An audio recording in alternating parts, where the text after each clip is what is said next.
कृपया वीडियो को पूरा देखिएगा, अधूरे ज्ञान से कोई लाभ प्राप्त नहीं होगा। नमस्कार प्रिय मित्रों, में आज आप सभी के सामने एक शिक्षापूर्वक और एक प्रेरणादायक कहानी लेकर हाजिर हुए हैं। आज की यह कहानी बड़ी ही ज्ञानवर्धक और बड़ी ही प्रेरणादायक है।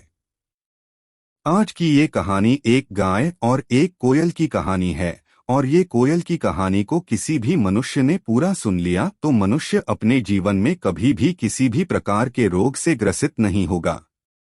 अगर इस कहानी कोई भी मनुष्य एक बार पूरी सुन लेता है तो उस मनुष्य के जीवन में कभी किसी भी प्रकार की दुर्लभ स्थिति नहीं आएगी, क्योंकि वह व्यक्ति इस कहानी को सुनने के बाद में अपने जीवन की समस्याओं से मंत्रभूत हो जाएगा।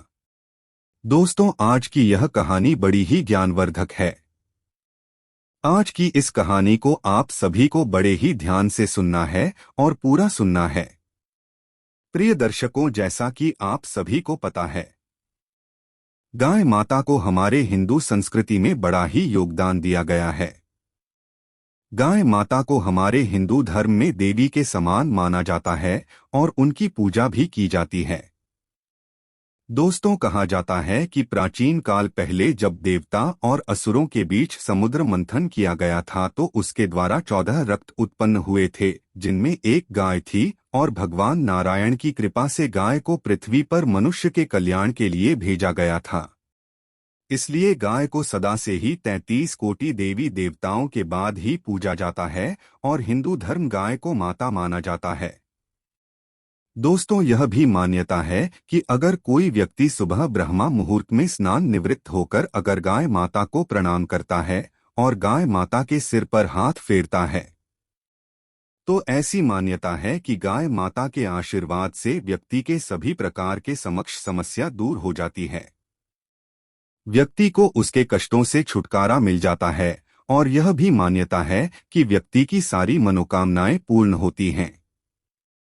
दोस्तों, मान्यता है कि अगर कोई भी व्यक्ति गाय माता को रोज एक रोटी खिलाता है या फिर अपने भोजन करने से पहले गाय माता को पूछता है, यह उन्हें चारा खिलाता है या फिर उन्हें एक रोटी का तिनका भी खिलाता है, तो उस मनुष्य की सभी प्रकार की समस्या दूर हो जाती हैं और उस मनुष्य के जीवन में कभी किसी प्रकार की अन्न और धन संबंधित समस्या नहीं होती है। मित्रों, आज की ये कहानी बड़ी ही ज्ञानवर्धक और साथ ही बड़ी प्रेरणादायक है।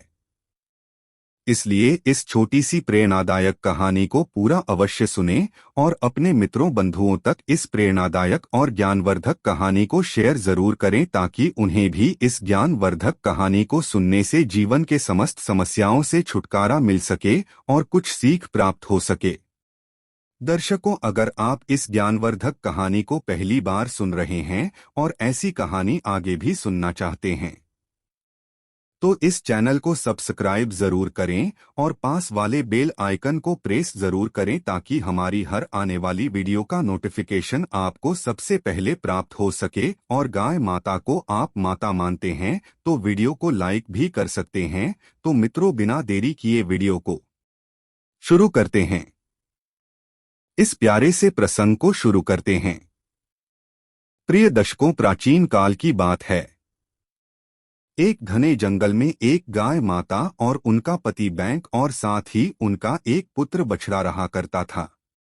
उन तीनों का जीवन बड़ी हंसी और खुशी के साथ व्यतीत हो रहा था। उन तीनों के जीवन में अन्न और धन की कोई कमी नहीं थी। वह तीनों खुशी खुशी से अपना पूरा जीवन व्यतीत कर रहे थे। रोज का उनका यही कार्य था कि वह सुबह गाय और बैल और अपने पुत्र के साथ घास खाते और शाम को अपने स्थान पर जाकर आराम करते। उनका पूरा जीवन खुशी खुशी से व्यतीत हो रहा था, परंतु भगवान को यह मंजूर नहीं था। भगवान को कुछ और ही मंजूर था। एक दिन अचानक से गाय बीमार पड़ जाती है और बैल गाय से बहुत ज्यादा प्रेम करता था और गाय का वह पुत्र भी अपनी मां से बहुत ज्यादा प्रेम करता था। परंतु एक दिन जब गाय बीमार पड़ जाती है, गाय का स्वास्थ्य बिगड़ जाता है और गाय बीमार होने के कारण पूरी तरह से अस्वस्थ हो जाती है। कुछ दिन बीमार होने के बाद गाय की हालत धीरे धीरे से खराब होने लगती है और ऐसा देखकर गाय का पति बैंक सोचने लगता है कि कहीं मेरी पत्नी अगर मृत्यु को प्राप्त हो गई तो मेरा क्या होगा, मैं कैसे जाऊंगा। और गाय का पुत्र बछड़ा भी यह सोचता है कि अगर मेरी माँ की मृत्यु हो गई तो मेरा पालन पोषण कौन करेगा, मुझे कौन पाले पोसेगा। वह दोनों चिंतित हो जाते हैं और बहुत ज्यादा व्याकुल होने लगते हैं। उसके बाद में एक दिन की बात है, जब गाय की स्थिति धीरे धीरे से बिगड़ने लगती है तो बैंक अपने पुत्र से बोलता है कि बेटा तुम अपनी माँ का ध्यान रखना, मैं तुम्हारी माँ के लिए किसी अच्छे बेगराज को बुलाकर लाता हूँ, वो तुम्हारी माँ को फिर से ठीक कर देगा। यह कहकर बैंक एक नगर की तरफ जाता है और नगर की तरफ जाने के बाद में बैंक एक वेद को बुलाकर लाता है और फिर वह बेड़ भी बैल के साथ आ जाता है और बैल के साथ आने के बाद में वह बेब गाय को देखता है और फिर गाय का इलाज करने लगता है। प्रिय दर्शकों, देखते ही देखते 3-4 दिन बीत जाते हैं, परंतु गाय का कोई भी तरह से स्वास्थ्य वापस ठीक नहीं होता है। उल्टा वापस स्वास्थ्य बिगड़ता ही जाता है और गाय की तबीयत पूरी तरह से बिगड़ जाती है। उसके बाद में वह बेगराज बैंक से जो भी बूटियां मंगाता तो बैंक झटपट से बेड़ को वही जड़ी बूटी लाकर देता, परंतु गाय में कोई भी सुधार नहीं आता है और वह सब बहुत ज्यादा चिंतित हो जाते हैं। एक दिन वह बेगराज बैल से कहता है कि ही बैल, हमारी लाख प्रयास करने के बाद भी इस गाय माता के स्वास्थ्य में कोई भी किसी भी प्रकार का सुधार नहीं आ रहा है। उसके बाद में बैल कहता है कि है बेगराज, आप मुझे कोई भी उपाय बता दीजिए, आप जो कहोगे, जो भी जड़ी बूटी लाने को कहोगे मैं वही जड़ी बूटी आपको लाकर दूंगा, परंतु मेरी पत्नी यानी कि गाय को फिर से की कर दीजिएगा। इसके बाद में वह बेगराज बैंक से कहता है कि ही बैल, मैं आपको एक ऐसा उपाय बता दूंगा, अगर आप यह उपाय कर लोगे तो आपकी इस गाय को फिर से मैं 100% ठीक कर दूंगा और मैं इसकी गारंटी भी देता हूं। उसके बाद में वह बैल उस बेगराज से कहता है कि है बेगराज, आप मात्र मुझे यह उपाय बताइए। उसके बाद में वह बेगराज बैंक से कहता है कि ही बैन, इस जंगल से मीलों दूर एक राज्य है और उस नगर में एक संगीतकार रहता है। अगर इस जंगल में से कोई भी प्राणी, मनुष्य या फिर कोई भी जाति का जानवर या फिर कोई भी पक्षी संगीतकार के पास जाकर संगीत को सीख कर आता है और इस गाय को सुनाता है तो यह गाय फिर से की जाएगी और मृत्यु को प्राप्त होने से बच जाएगी। यह बातें सुनकर बैल सोचने लगता है कि अगर मैं उस संगीतकार के पास कैसे जाऊंगा और जाऊंगा तो मुझे जाते जाते कम से कम 4 से 5 दिन लग जाएंगे और तब तक मैं बहुत लेट हो जाऊंगा।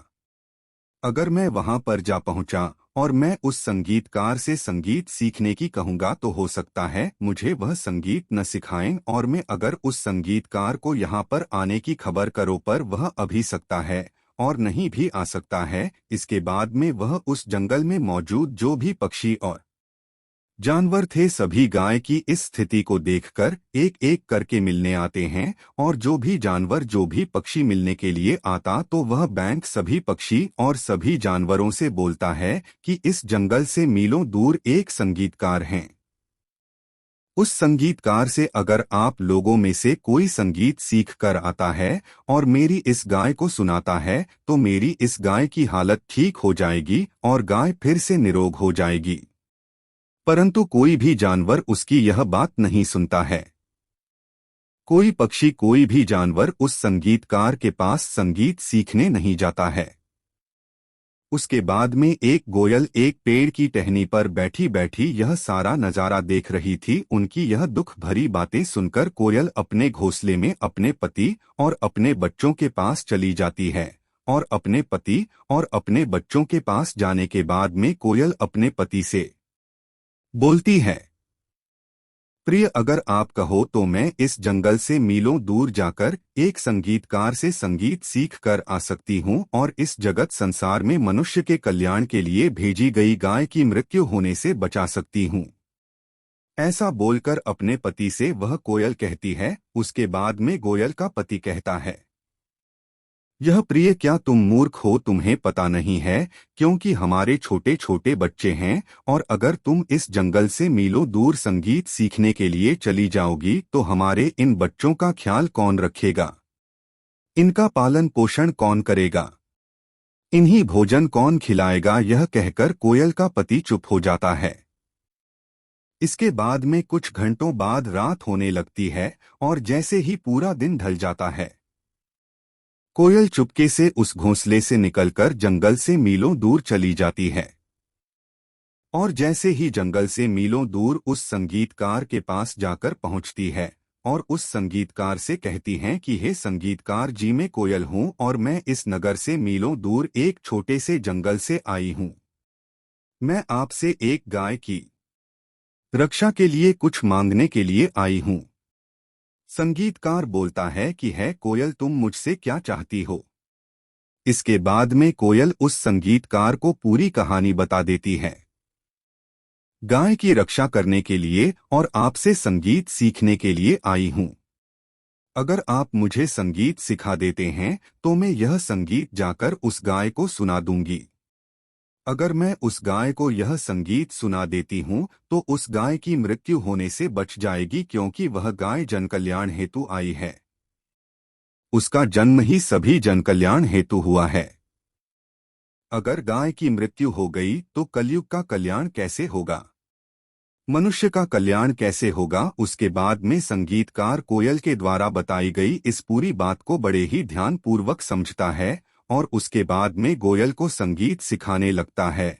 और एक दो दिन में वह संगीतकार गोयल को पूरा संगीत सिखा देता है और गोयल फिर से संगीतकार के घर से अपने घर अपने जंगल की ओर आने लगती है। और जैसे ही वह कोयल जंगल में पहुंचती है तो सबसे पहले अपने घोंसले में अपने बच्चे और अपने पति के पास जाती है।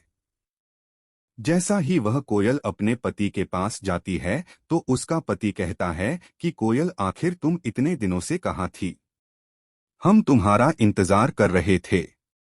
हम पूरे जंगल में तुम्हें ढूंढ ढूंढ कर तुम्हारा विलाप कर कर थक चुके थे। आखिर तुम इतने दिनों तक कहाँ थी, कहीं तुम चरित्रहीन तो नहीं हो, कहीं तुम मुझे छोड़कर किसी अन्य व्यक्ति के पास तो नहीं थी। यह सुनकर कोयल बहुत ज्यादा परेशान हो जाती है और कोई सारा हाल अपने पति से कहती हैं कि नहीं प्रिय, मैं आपके अलावा कहीं नहीं गई हैं, किसी व्यक्ति से मिलने भी नहीं गई हैं। मैं इस जंगल से मीलों दूर एक संगीतकार से संगीत सीखने गई थी और मैं जहां संगीत सीख कर आई हूं। अगर मैं यह संगी गाय को सुना दूंगी तो उस गाय की जान बच जाएगी, और उस गाय ने मनुष्य के कल्याण के लिए जन्म लिया है और वह गाय मनुष्य के कल्याण के लिए है। यह बात सुनकर उसके हौसले की आसपास और भी कई सारे पंछी बैठे थे और उस गोयल के पति को समझाने लगते हैं और वह गोयल का पति पूरी घटना को समझ जाता है। उसके बाद में वह गोयल अपने घोंसले से उड़कर सीधा उस बेगराज के पास आती है और उस बेगराज के पास आकर गोयल वेदराज से कहती हैं कि हे बेगराज जी, आपके द्वारा बताए गए संगीत को उस संगीतकार से मैं संगीत सीख कर आगे हूं। मैं इस गाय माता की जान बचा सकती हैं। जहां सुनकर वह संगीतकार और बैंक बहुत ज्यादा प्रसन्न हो जाते हैं और उसके बाद में वहां वेदराज कहते हैं, कोयल तुम एक काम करो, तुम इस गाय के कान के पास जाकर बैठ जाओ और धीरे धीरे तुम उस संगीत को सुना। उसके बाद में वह कोयल गाय के कान के पास जाकर बैठ जाती है और उस गाय को संगीत सुनाने लगती हैं। लगातार रोजाना कोयल आती और उस गाय के कान के पास बैठकर गाय को संगीत सुनाने लगती और धीरे धीरे से लगातार गाय का इसी तरह उपचार होता रहा और कुछ दिनों के बाद गाय फिर से ठीक हो गई है। उसकी तबीयत में सुधार आ गया और गाय की तबीयत फिर से वापस ठीक हो गई। दोस्तों, गोयल ने गाय को जैसे ही अपने सीखे हुए संगीत को सुनाया तो गाय की है सारी परेशानी दूर होगी। तो दोस्तों, जो कोयल होती है, कोयल की जुबानी होती है, कोयल की आवाज होती है, कोयल के जो स्वर होते हैं वह बहुत ही प्यारे होते हैं। अगर कोयल के स्वरों को कोई भी मनुष्य या फिर कोई भी जानवर या फिर कोई भी प्राणी अपनी अंतरात्मा से और आंखें बंद करके सुन लेता है तो वह व्यक्ति पूरी तरह से मंत्र मुक्त हो जाता है, जिससे व्यक्ति के जीवन में कभी किसी भी प्रकार की समस्या उत्पन्न नहीं होती है। साथ ही मनुष्य के जीवन में कभी किसी भी प्रकार का रोग नहीं होता है। अगर आप भी कोयल के द्वारा इन शब्दों को, उन स्वरों को अगर अंतरात्मा से सुनते हैं तो आप भी मंत्र मुक्त हो जाओगे।